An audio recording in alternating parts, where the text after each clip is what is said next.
Un cordial saludo y les doy la bienvenida a todos ustedes a esta clase donde hablaremos sobre principios de gerencia y hablaremos sobre proyectos para ingenieros. Como primera medida, identificaremos cuáles son los objetivos de esta clase, en donde entenderemos qué es un proyecto y qué lo caracteriza. Identificaremos las variables que condicionan el éxito de un proyecto. Entenderemos cuál es el rol que tiene el gerente dentro del proyecto. Identificaremos los diferentes conceptos sobre las relaciones humanas dentro de las empresas. Como primera medida encontramos qué es un proyecto y qué lo caracteriza. Entonces definiremos que un proyecto es una secuencia única de actividades complejas e interconectadas que tienen un objetivo. Hablaremos de actividades complejas y a estas las llamaremos procesos. Para poner un ejemplo claro sobre un proyecto vamos a hablar de una edificación para nosotros los ingenieros civiles. Todas aquellas edificaciones y todas aquellas construcciones son proyectos únicos. Por más de que nosotros utilicemos los mismos planos para elaborar un proyecto similar, un edificio similar, encontraremos que estos proyectos difieren en sus características. Por más de que los planos sean los mismos, encontramos que las características del terreno no es la misma, la ubicación del proyecto, el área de influencia, la zona de vulnerabilidad sísmica que podamos encontrar son completamente diferentes. Es decir, que cada uno de estos proyectos son proyectos únicos. Y hablamos que están interconectadas porque son actividades o procesos que tienen una entrada, una manipulación de esa información y una salida. Estas salidas de estos procesos o estas actividades complejas servirán como inicio para la siguiente actividad compleja o para el siguiente proceso. Como características de los proyectos encontramos que tenemos entradas. Las entradas son todos aquellos documentos o productos documentados sobre los cuales se efectuarán las acciones. Es decir, toda la información inicial que yo tendré para elaborar esa actividad será mi entrada. Y para esto definiremos y para ubicar la información que necesitamos definiremos es qué necesito antes de poder hacer. Una vez identificado qué necesito antes de poder hacer, encontraremos que dependiendo del proceso en el cual nosotros estemos involucrados, tendremos técnicas y herramientas que son los mecanismos aplicados a las entradas para transformarlas en salidas. Y las salidas son todos aquellos documentos o productos documentados que resultan del proceso anterior. Es decir, que podemos decir qué resultado tendré luego de haber hecho. Para esto hay que tener muy claro cuál es la diferencia entre un proyecto y una tarea. Un proyecto, según el PMBOK, es un esfuerzo temporal que se lleva a cabo para la creación de un producto o un servicio. Y es único. En esto hay que hacer énfasis. Además de eso, tiene unas características que denominan que es un proyecto temporal, es decir, que tiene una fecha de inicio y tiene una fecha de fin. Nuevamente, hablamos de que es único y que tiene una elaboración gradual. Cuando hablamos de elaboración gradual, les voy a poner un leve ejemplo y es nuevamente con la construcción de un edificio. Si a ustedes se les solicita la construcción de un edificio, pues el edificio no va a estar construido de un día para otro.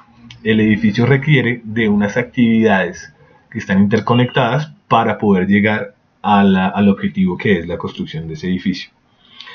Eso quiere decir que nosotros debemos hacer las excavaciones, hacer la cimentación, construir la estructura, construir los acabados y poder entregarlo. A grandes rasgos si hablamos de actividades o procesos dentro de nuestro proyecto. A eso me refiero con gradual, que primero tengo que excavar, para después hacer la cimentación, para después construir la estructura, para después construir los acabados y todas las actividades que conllevan la elaboración del edificio, que va a ser nuestro objetivo. ¿Qué diferencia existe con una tarea? Y es que las tareas son repetitivas y se mantienen en el tiempo. Como podemos darnos cuenta, los proyectos que nosotros tenemos son proyectos que no se repiten en el tiempo. Es decir, si nosotros vamos a dar un ejemplo de una tarea, hablamos de un proceso productivo de manufactura de zapatos en los cuales se tiene un proceso repetitivo de elaboración una y otra vez de zapatos a través del tiempo. Esas son tareas, porque no tienen un fin, simplemente van elaborándose y van sacando los productos en una secuencia. La dirección de los proyectos es una aplicación de los conocimientos y habilidades, herramientas y técnicas de las actividades de un proyecto para satisfacer los requisitos. Cada uno de esos procesos, cada una de esas actividades tiene unos requisitos, tiene unos objetivos planteados.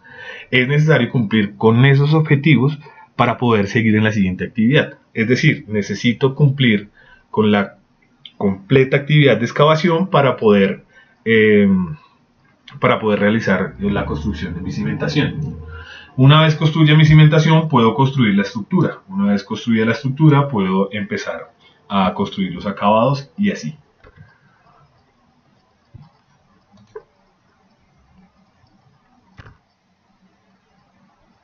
Continuando con nuestra clase, encontramos que para esto es necesario definir cuáles son los interesados dentro del proyecto.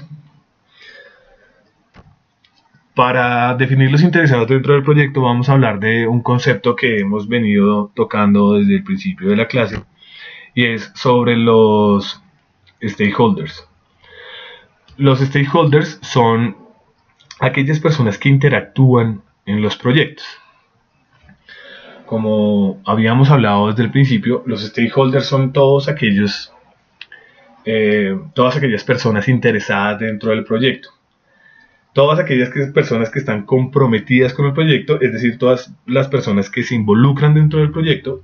De igual manera, también tenemos que identificar a todas aquellas personas interesadas en el proyecto de una manera indirecta. Es decir, a quién voy a afectar yo de manera positiva o manera negativa con la elaboración de mi proyecto. Esto se define identificando cuál es el conflicto de interés que tiene cada uno de los involucrados, cada uno de los stakeholders.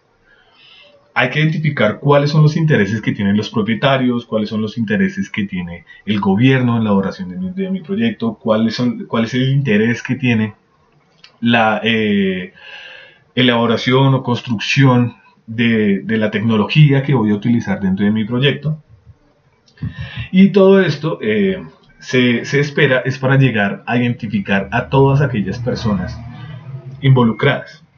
No solamente tenemos que tener en cuenta las personas que están dentro del proyecto, es muy importante poder definir todas aquellas personas que están indirectamente relacionadas con el proyecto, todas aquellas personas que se vean afectadas. Pues si nosotros no logramos hacer una caracterización clara de esas personas, puede suceder que avanzando en el proyecto podamos encontrar muchos problemas que ellos nos puedan ocasionar. Para poner un ejemplo claro, hablemos de la construcción de las canchas que están haciendo en este momento en Bogotá. En Bogotá se están construyendo en los parques de los barrios, se están construyendo canchas de fútbol sintético. Pero resulta que hay un problema grave con los stakeholders indirectos del proyecto y son todas aquellas personas que se ven involucradas por la tala de los árboles. Si los proyectos no incluyen una buena manipulación del medio ambiente, una buena información para el resto de la gente, como ustedes se podrán dar cuenta, se generan muchos conflictos, se generan personas que no quieren que se elabore el proyecto y esto podría generar que el proyecto no lograra su objetivo. Por eso es importante que nosotros podamos definir todos los stakeholders dentro del proyecto. De esta manera podríamos administrar sus influencias.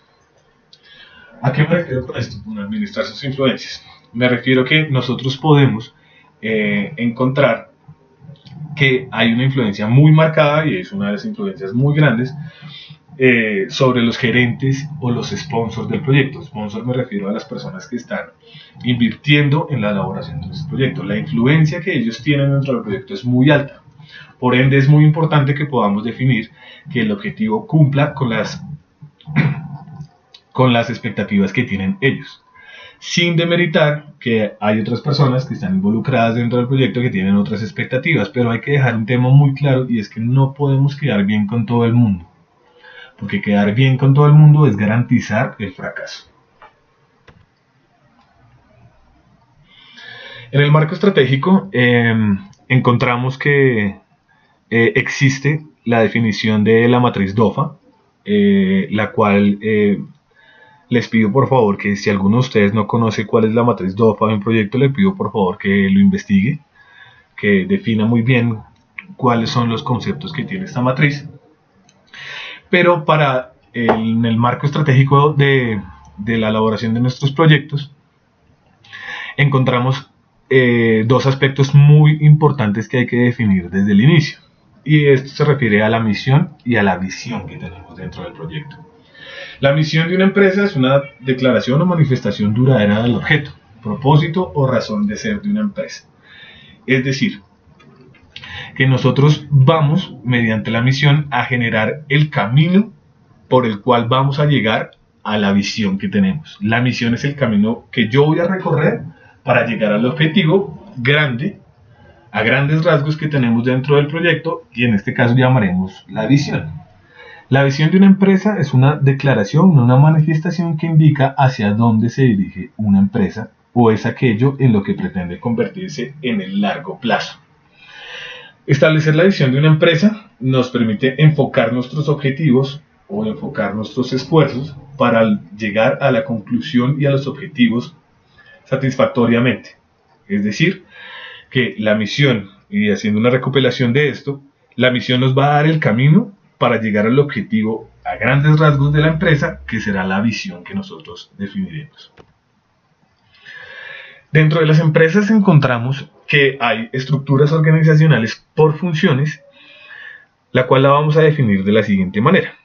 En la parte izquierda encontramos un cuadrito donde hay un departamento A, que es un departamento que existe en cualquiera de sus empresas, donde encontramos que todos los empleados trabajan en función a un gerente. Cada gerente tiene un objetivo y ese gerente formará parte de las actividades previas de la elaboración del proyecto. Todos los gerentes coordinarán sus actividades para que se pueda cumplir. Y debajo de eso encontrará unas personas, unos stakeholders, que estarán enfocados en solamente ese objetivo. Esto tiene unas ventajas y unas desventajas, que lo pueden ver ustedes en el cuadro, en donde existen muchas empresas que tienen este tipo de función interna. Encontramos gerentes dentro de las empresas que se encargan cada uno de sus aspectos para llegar a la visión final de la empresa. Como estructura organizacional por proyectos, encontramos que ya no estamos hablando de gerentes funcionales, gerentes que están pendientes de una sola actividad, sino encontramos directores de proyecto. Encontramos personas que están encargadas de la ejecución y elaboración de todas aquellas actividades. Entonces, si lo diferenciamos de lo que hablamos anteriormente, encontramos que en la estructura por funciones encontramos gerentes funcionales, y cada uno de estos gerentes que ustedes ven en la gráfica tiene un objetivo similar, que es el que va a reunir el director ejecutivo, que es el que finalmente va a entregar el resultado. Pero cuando estamos hablando de organización por proyectos, nos damos cuenta que esos gerentes ahora se convierten en directores de proyecto, y cada director de proyecto tiene como objetivo definido un proyecto diferente al otro. Es decir, que en este caso, en vez de ser un gerente, en vez de ser de varios gerentes que actúan buscando un mismo proyecto, en este caso encontramos un director de proyecto que va en busca de un objetivo único. Nuevamente, esto tiene unas ventajas y desventajas, que son las que ustedes pueden ver ubicadas en el cuadro. Para esto tenemos que definir el éxito. ¿Qué define que el proyecto sea exitoso o no? Para esto vamos a hablar sobre la definición del éxito según Harold Kessner, que es un doctor, en donde él encontró que dependiendo de los periodos teníamos objetivos diferentes acerca de lo que nosotros encontrábamos como éxito. En un periodo entre 1960 y 1985 encontrábamos que el éxito era una buena calidad, que el producto tuviera buena calidad. Ese era el éxito que se buscaba. En ese caso, si tenía buena calidad, pues no era necesario cumplir ni con el cronograma ni con el costo. Es decir, que podíamos cumplir con una buena calidad, pero haber sobrepasado nuestro cronograma, o haber cumplido con una buena calidad y haber sobrepasado nuestro presupuesto inicial. Estos dos factores evidentemente no son muy buenos, porque para la elaboración de un proyecto no podemos permitir que el cronograma se nos alargue, ni podemos permitir que el presupuesto se nos aumente.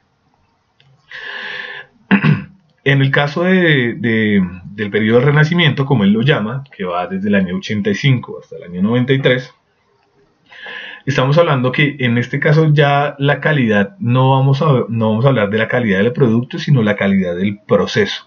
Es decir, que durante toda la manufactura, toda la construcción de nuestro proyecto, pudimos cumplir con estándares de calidad internos que nos llevan a entregar un producto muy bueno. En este caso, se tomó en cuenta que debía ser necesario poder terminar el proyecto dentro de un cronograma establecido y dentro de un presupuesto establecido. También empezamos a hablar del manejo efectivo de los recursos humanos.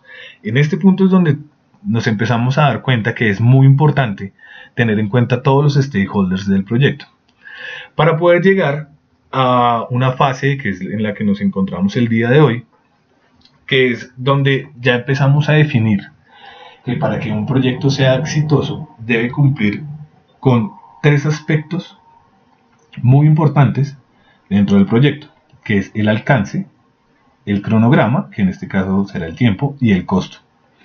Todo esto para que podamos tener una aceptación del cliente y podamos tener una conclusión del objetivo satisfactoria, cumpliendo con esa triple restricción que hablaremos más adelante. Entonces, cuando hablamos de triple restricción, hablaremos de alcance, tiempo y costo.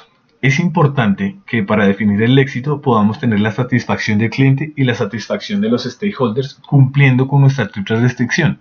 Es decir, que debemos cumplir con el alcance, que es la meta a la que nosotros queremos llegar, el objetivo al que nosotros queremos cumplir, cumpliéndolo con el plazo establecido que nosotros definimos desde el principio, con un cronograma completamente definido, con un presupuesto que sabemos desde el principio que debemos cumplir. Para desarrollar los últimos 2 puntos, es necesario que ustedes empiecen a trabajar en la lectura que les dejaré adjunta a este video. Es una lectura que hablaremos sobre fundamentos de la administración. Es una profesora argentina. Ahí ustedes deberán realizar un mapa conceptual de esta lectura y entregarlo en formato PDF. No se aceptan trabajos a mano. En esto quiero hacer una aclaración muy grande, y es que ya estamos en el año 2019 y no está bien visto y no es presentable y no es aceptable que se entreguen trabajos a mano. Por favor, les pido que todas aquellas personas que no conocen cuál es el concepto de mapa mental o de mapa conceptual, lo identifiquen para que puedan realizar un buen trabajo. De igual manera, van a realizar en un párrafo de no menos de 200 palabras, en la cual ustedes me van a indicar de la lectura cuáles son los precursores que ustedes consideran más apropiado el desarrollo de las actividades laborales actuales. ¿Cuál es la mejor manera que ustedes consideran, según los autores que están en la lectura, en la cual ustedes asocian a la empresa que tienen y cuál les parece la más indicada? Entonces les agradezco a todos ustedes. Si tienen alguna duda, si tienen alguna pregunta, no duden en escribirme y nos estaremos viendo para la otra semana, preparándonos para el primer parcial de la materia. Les agradezco a todos ustedes, muchísimas gracias y que estén muy bien.